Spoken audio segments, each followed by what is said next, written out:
यहाँ पर खेला वेला नहीं होने वाला, क्योंकि यहाँ कोई गेम वेम नहीं चलता, यहाँ पर डायरेक्ट खदेड़ा होता है। और ये खदेड़ा इतना तगड़ा होगा कि ये खदेड़ा होता होते सीधा उत्तराखंड पहुंचेगा, यूपी से, उत्तराखंड से पंजाब और पंजाब से दिल्ली, और दिल्ली से ये खदेड़ा आपको 2024 तक नजर आएगा। स्कूलों की छत से पानी टपकता हो और जिस देश के गृह मंत्री के बेटे बिना क्रिकेट खेले बीसीसीआई में सचिव बन जाए, उस देश के नेताओं से आप क्या उम्मीद रख सकते हैं कि जिस देश का किसान सड़क पे बैठा है वहाँ प्रधानमंत्री जी कहते हैं कि एक कॉल की दूरी पर है, मोदी जी फोन काट दी, अंबानी आ गई क्या है, जो अंबानी आ गए जो आपने फोन काट दिया। बताइए ना, आपने फोन ही नहीं मिलाया किसान से, आप किसान की बात नहीं करते, यंगस्टर्स की बात नहीं करते, आप चुनाव लड़ेंगे तो किस मुद्दे पे लड़ेंगे आप मुझे बताइए। अच्छा सुनिए, एक बात आप मुझे बताइए, आपके घर पे आया है मुफ्त में राशन? आप उत्तर प्रदेश रहते हैं, हैं? उत्तर प्रदेश लोगों को मिल रहा है ना। आपको पता है अप्रैल महीने में 70 लाख लोग बेरोजगार हुए? अरे नहीं मिल रहा यार। कौन सा, एक मिनट, कौन सा आंकड़ा है ये, कौन सी रिपोर्ट है बताइए? प्रधानमंत्री, अरे प्रधानमंत्री को छोड़िए, प्रधानमंत्री साइड में फ्री में छोड़िए, आप ये बताइए कौन सी रिपोर्ट और कौन सा आंकड़ा है ये जो आपने बताया कि घर घर राशन पहुंच रहा है? बताइए, जैसे घर घर 15-15 लाख पहुंच गए, ऐसे ही पहुंचा रहे हैं क्या राशन? ये भी तो उत्तर प्रदेश से, इस देश का यंगस्टर आपके घर पहुंचा। भाई आप कहाँ से? हम उत्तर प्रदेश, रामपुर। रामपुर उत्तर प्रदेश में नहीं आता होगा, ये अमेरिका में लगता होगा, है ना? भाई आप कहाँ से? बाराबंकी से। ये बाराबंकी, ये भी उत्तर प्रदेश में नहीं आता, ये जापान में आता होगा, है ना? क्या बात करते हैं आप?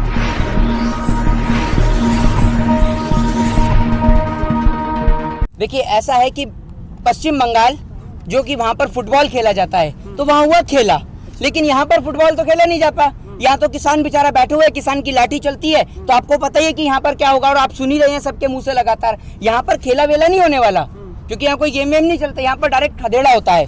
और ये खदेड़ा इतना तगड़ा होगा कि ये खदेड़ा होता होते सीधा उत्तराखंड पहुंचेगा, यूपी से, उत्तराखंड से पंजाब और पंजाब से दिल्ली, और दिल्ली से ये खदेड़ा आपको 2024 तक नजर आएगा। क्योंकि जिस देश के अंदर स्कूलों की छत से पानी टपकता हो और जिस देश के गृह मंत्री के बेटे बिना क्रिकेट खेले बीसीसीआई में सचिव बन जाए, उस देश के नेताओं से आप क्या उम्मीद रख सकते हैं कि क्या बेहतरी करेंगे वो इस देश के लिए? बताइए, और कहां से चुनाव जीतेंगे? जिस देश के नेता बहन बेटियों को सुरक्षित नहीं रख पाए, जिस देश के नेता के एमएलए बहन बेटियों के साथ बलात्कार करें, उस देश के अंदर आप समझते हैं कि उस प्रदेश के मुख्यमंत्री की सत्ता बची रहेगी? आपको लगता है अगर उस प्रदेश के मुख्यमंत्री की सत्ता बचेगी तो ये वहां के लोगों की नाकामी है कि अगर इतना कुछ होने के बाद भी आपको नहीं समझ में आता, आप 24 घंटे इस देश के अंदर राम के नाम को ले आते हैं, राम के नाम पर चुनाव लड़ते हैं। उत्तर प्रदेश के तमाम नेताओं से और देश के तमाम राजनीतिक दल जो देख रहे हैं, सुन रहे हैं, सभी से निवेदन है कि इस बार उत्तर प्रदेश के चुनाव में, क्या किसी भी चुनाव के अंदर, देश के 133 करोड़ जनता के आराध्य राम को या किसी भी धर्म को आप लेकर चुनाव ना लड़ें। अगर आपके पास मुद्दा है तो आप मुद्दे पर चुनाव लड़िए। एक बात आप मुझे बताइए कि आपने अपना चैनल बनाया, ठीक है, आपने चैनल बनाया, चैनल बनाने के बाद वो वीडियो गई, ठीक है, वीडियो जाने के बाद में एनडीटीवी वाले ने क्या घर घर आकर रवीश कुमार ने आपसे कहा था कि आप एनडीटीवी देखो? लोगों ने देखा कि उसमें सच्चाई दिखाई जाती है, तो लोगों ने देखा ना एनडीटीवी। तो अगर सरकार ने कोई योजना बनाई होती, सरकार ने कोई काम किया होता, तो सरकार को इतने बड़े बड़े एडवर्टाइजमेंट और बैनर नहीं लगाने पड़ते प्रचार करने के लिए, सरकार को ऑटोमेटिकली वोट मिल जाता। आप वैक्सीन की बात करते हैं, आपने वैक्सीन ली? आपने वैक्सीन ली आपने वैक्सीन? जब इस देश के अंदर बहुत सारे पत्रकार हैं, उन्हीं को वैक्सीन नहीं लगी, तो आम आदमी को कहां से वैक्सीन लगेगी? वैक्सीन के नाम पे लाखों करोड़ों रुपए का एडवर्टाइजमेंट में डेली देखने को मिलता है इस देश के अंदर।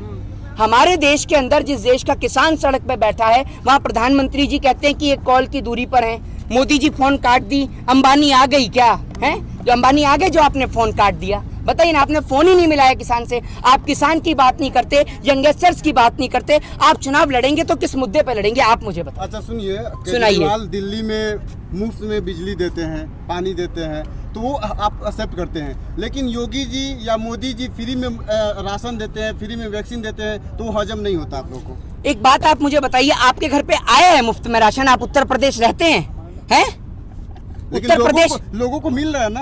आपको पता है अप्रैल महीने में 70 लाख लोग बेरोजगार हुए? अरे नहीं मिल रहा यार। कौन सा, एक मिनट, कौन सा आंकड़ा है ये, कौन सी रिपोर्ट है बताइए? प्रधानमंत्री, अरे प्रधानमंत्री को छोड़िए, प्रधानमंत्री साइड में फ्री में छोड़िए, आप ये बताइए कौन सी रिपोर्ट और कौन सा आंकड़ा है ये जो आपने बताया कि घर घर राशन पहुंच रहा है? बताइए, जैसे घर घर 15-15 लाख पहुंच गए, ऐसे ही पहुंचा रहे हैं क्या राशन? ये भी तो उत्तर प्रदेश से, इस देश का यंगस्टर आपके घर पहुंचा। भाई आप कहाँ से? हम उत्तर प्रदेश, रामपुर। रामपुर उत्तर प्रदेश में नहीं आता होगा, ये अमेरिका में लगता होगा, है ना? भाई आप कहाँ से? बाराबंकी से। ये बाराबंकी, ये भी उत्तर प्रदेश में नहीं आता, ये जापान में आता होगा, है ना? क्या बात करते हैं आप? नहीं मिलता। ये व्हाट्सएप यूनिवर्सिटी का ना ज्ञान पूरे देश को देना बंद करिए आप। जिस तरह से दिल्ली में किस तरीके से? होर्डिंग लगे हुए हैं कि फ्री में वैक्सीन, फ्री में राशन दे रहे हैं, और उत्तर प्रदेश के देखिए योगी जी को दिल्ली में प्रमोट किया जा रहा है, इस पे क्या कहेंगे आप?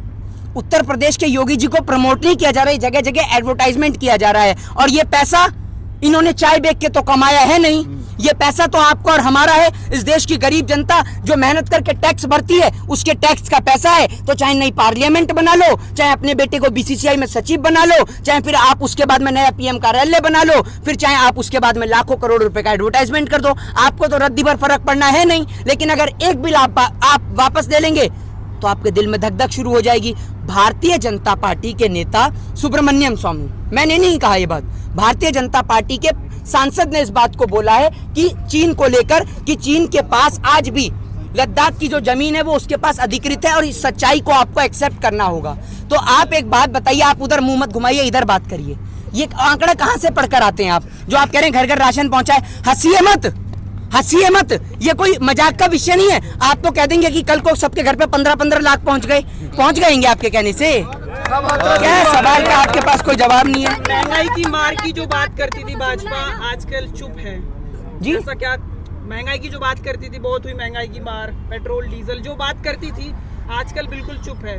देखिए महंगाई की बात, देखिए महंगाई और पेट्रोल की बात, और बात रही डीजल की, और महंगाई की बात कहां से करेगी भारतीय जनता पार्टी? भैया भारतीय जनता पार्टी के राज में थोक महंगाई दर 12.94% वृद्धि हुई है, रिटेल महंगाई दर में 63%, और इस देश के अंदर बेरोजगारी दर 11.9% बढ़ी है। ये भारतीय जनता पार्टी का आंकड़ा है। भैया अगर बेरोजगारी के नाम पर वोट मांगेंगे, शिक्षा के नाम पे मांगेंगे, तो पब्लिक मेरे ख्याल से यूपी में पीछे घूम रही है, जूता ऐसे रखकर, कहीं निकाल दिया, गलती से लगा दिया तो भैया इन पे छाप भी नहीं जाने वाली। तो इसलिए शिक्षा स्वास्थ्य के नाम पर ये वोट मांगेंगे, ये वोट मांग। हाँ आइए, आप ही की दे रही थी। हाँ क्या बताइए? आंकड़ा लेके घूम रहे हैं कौन?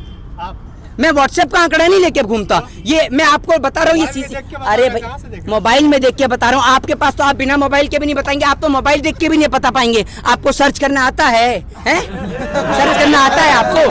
आप 24 घंटे, एक मिनट करने आएगा तो आपको सर्च करने आएगा। किसको? मतलब आप पत्रकार को बोल रहे हैं कि हाँ, आपको एक सर्च मिनट, करने आता है, आइए। तो पत्रकार नहीं सर्च करेगा तो मोहित शर्मा सर्च एक मिनट, सभी लोग इन्हें दिखाइए। आप ये सभी दिखाइए, क्या आप अपने जवाब दीजिए ना। हाँ मैं जवाब आप ही, अरे अभी जवाब मैं नहीं दूंगा, आप क्यों बोलेंगे? मतलब उल्टा पत्रकार के ऊपर सवाल ठोक देंगे आप। अरे भैया जवाब तो आप ही देंगे, तो आप ये बताइए ना, अगर आपको सर्च, हाँ जवाब ही तो दे रहा हूँ, सुनेंगे सुनेंगे क्या? संबित पात्रा की, एक मिनट, संबित पात्रा की डिबेट देख के आते हैं, 24 घंटे घिर करते रहेंगे। ठीक है सब, मैं गलत हूँ, मैं गलत हूँ, सुनेंगे अब सुनेंगे। आप ये बताइए, आपने बोला व्हाट्सएप यूनिवर्सिटी का ज्ञान, आप ये बताइए कि वो जो आप कह रहे थे घर घर राशन पहुंच रहा है, वो कहाँ का आंकड़ा है? वो घर घर का आंकड़ा हम लोग, घर घर का आंकड़ा है। आप घर घर जाके सर्वे कर रहे हैं, आपका एक नाम क्या है? कौन सा सर्वे है आपका? कौन सी कंपनी आपकी सर्वे की? सुनिए नाम बताइए। जैसे रिपोर्ट्स होती हैं, कौन सी रिपोर्ट्स? आपकी रिपोर्ट का कोई नाम तो होगा? मैं सर्वे की बात नहीं कर रहा हूँ। तो फिर आप रिपोर्ट की बात कर रहे होंगे। जिस तरह से भाषण देते हैं, मोदी जी ने भाषण में बोला है कि घर घर राशन पहुंचा यूपी में, लगे हुए दिल्ली में, उसकी मैं बात कर रहा हूँ। दिल्ली में ये होर्डिंग लगा है, दिल्ली में ये होर्डिंग लगा हुआ है कि घर घर राशन पहुंच रहा है। हाँ मुफ्त में। कहाँ पर लग रहा है होर्डिंग? दिल्ली में। दिल्ली में घूम के देख लो ना, सारी दिल्ली में। आपने सारी दिल्ली घूम ली, जाके देखो ना, हर जगह आप खड़े हैं अभी उत्तर प्रदेश, आप खड़े हैं उत्तर प्रदेश बॉर्डर पर, और अभी आप वैक्सीन की बात करते हैं, कभी राशन की बात करते हैं, आप अपनी बात पे ही नहीं रहते। आप वैक्सीन की बात करें, राशन की। मोदी जी मुफ्त में राशन भी दे रहे हैं, मुफ्त में वैक्सीन भी दे रहे हैं। तो मोदी जी रात में ठेला चला रहे हैं कि मोदी जी की कमाई से सबको दिया जा रहा है? मोदी जी मुफ्त में देके एहसान कर रहे हैं? मोदी जी ने तो मुफ्त में ऑक्सीजन भी दिया। प्रधानमंत्री तो नहीं देंगे लीटर डीजल। तो एक बात, प्रधानमंत्री हैं तो वो देंगे, तो शिक्षा कौन देगा? है शिक्षा कौन देगा? वही देंगे। क्या दो शिक्षा नहीं देंगे? क्या दो शिक्षा नहीं देंगे? है ना, शिक्षा नहीं देंगे ना, वो स्वास्थ्य भी नहीं देंगे। शिक्षा क्यों नहीं देंगे? शिक्षा तो देना उनका तो क्यों नहीं दे रहे? दारू का ठेका खुलवा रहे हैं, आपको अच्छा लग रहा है? आप भी पीते हैं? अरे तो फिर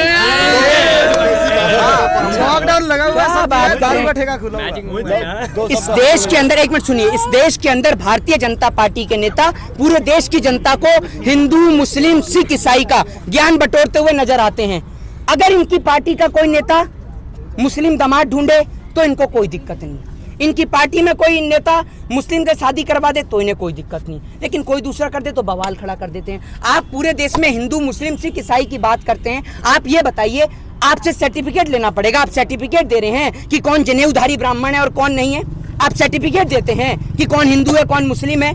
आपके यहाँ पर आकर हमें पहले भारतीय जनता पार्टी से पूछना पड़ेगा, असल में कोई किसी भी जाति किसी भी धर्म का हो, अगर वो भारतीय जनता पार्टी का विरोध करता है तो वो हिंदू नहीं है, ना वो मुस्लिम है, ना वो सिख है, ना ईसाई है, वो खालिस्तानी कहलाया जाता है, आतंकवादी कहलाया जाता है, पाकिस्तानी कहलाया जाता है। और जो इन दंगे करवाते हैं वो इनकी पार्टी में आ जाएं, जो घोटाले करते हैं वो इनकी पार्टी में आ जाएं, तो बिल्कुल दूध के धुले हो जाते हैं, वो राजा हरिश्चंद्र की छठी औलाद हो जाते हैं। समझ रहे हैं इस बात? विकास में बहुत बात ब्राह्मण करते का हैं। सर्टिफिकेट गले में लेके घूम रहा हैं?